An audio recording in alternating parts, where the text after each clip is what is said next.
Assalamualaikum warahmatullahi wabarakatuh. Salam pendidikan. Jumpa lagi bersama saya Andika Aprianto di channel Belajar Bahasa Indonesia. Video kali ini kita akan belajar tentang surat lamaran pekerjaan. Tentunya adik-adik pernah mendengar tentang surat lamaran pekerjaan, baik dari orang tua, saudara, kakak, atau teman yang sudah bekerja. Pada materi ini, saya akan membahas tentang pengertian surat lamaran pekerjaan, kemudian sistematika penulisan surat lamaran pekerjaan, serta jenis surat lamaran pekerjaan. Baik, kita akan membahas satu persatu sub materi pada video ini.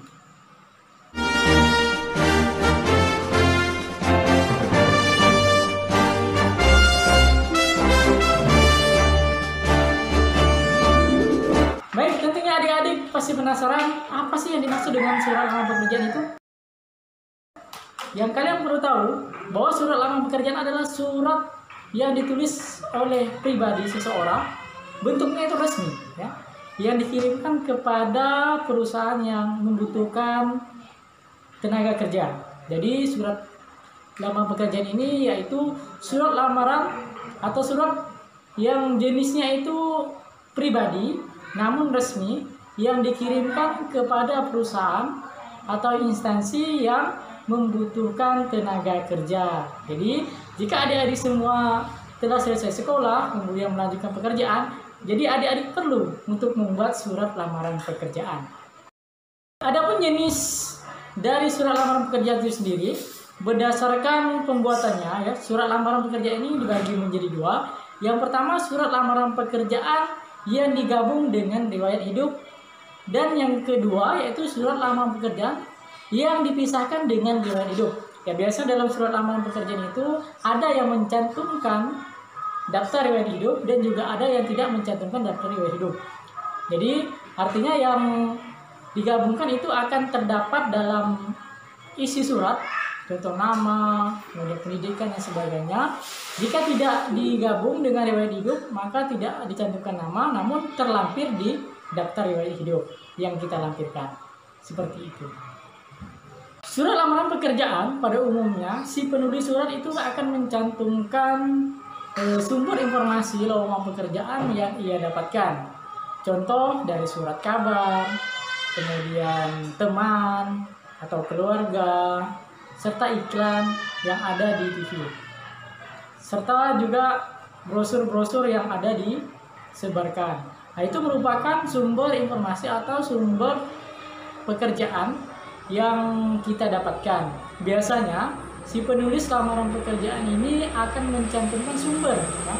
Nanti akan kita bahas selanjutnya bagaimana contoh sumbernya itu, misalnya dari surat kabar atau poster dan lain sebagainya. Bahkan jika menemukan informasi tersebut dari email, ya, itu bisa kita cantumkan dalam surat lamaran pekerjaan, namun bisa juga tidak dicantumkan, seperti itu. Baik, selanjutnya yang akan saya bahas adalah sistematika penulisan surat lamaran pekerjaan. Yang pertama adalah tempat, tanggal, bulan, dan tahun pembuatan surat. Tempat, tanggal, bulan, dan tahun pembuatan surat ini biasanya terdapat di bagian atas kanan, ya, di bagian atas kanan surat. Kemudian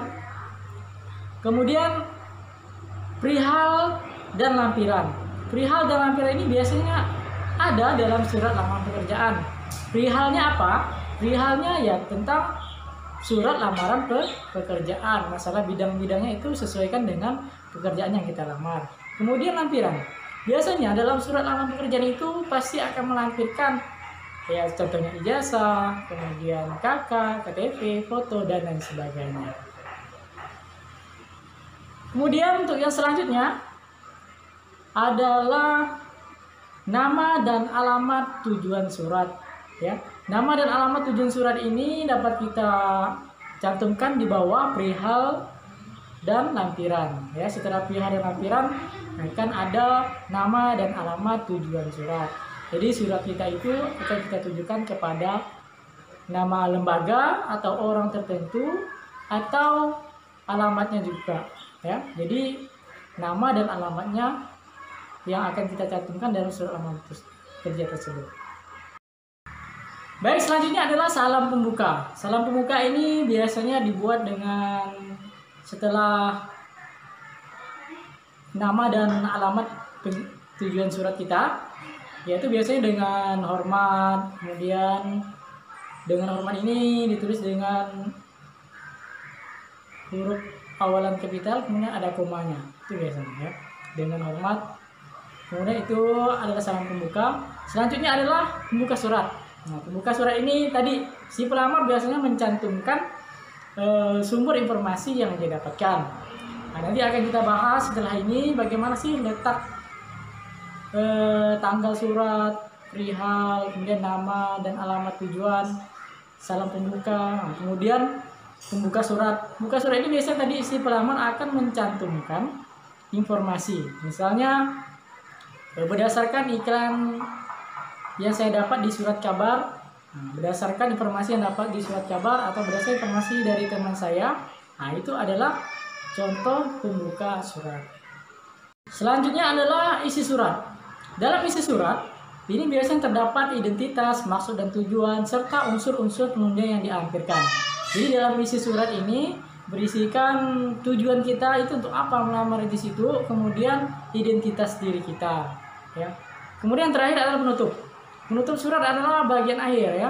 Bagian akhir yaitu ucapan terima kasih karena telah diberi kesempatan dan waktunya ya. Baik, selanjutnya adalah bagian penutup surat. Bagian penutup surat adalah bagian penutup ya, dimana kita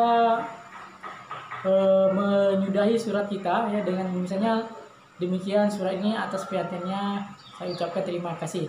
Artinya di dalam itu ada ucapan terima kasih atas perhatian atau telah diterimanya surat lamaran pekerjaan kita.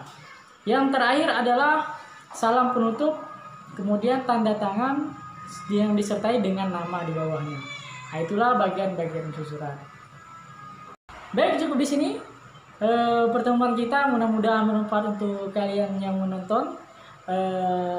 Apabila terdapat perkataan saya yang salah, saya mohon maaf. Semoga materi ini bermanfaat untuk kalian. Saya Hari, wassalamualaikum warahmatullahi wabarakatuh.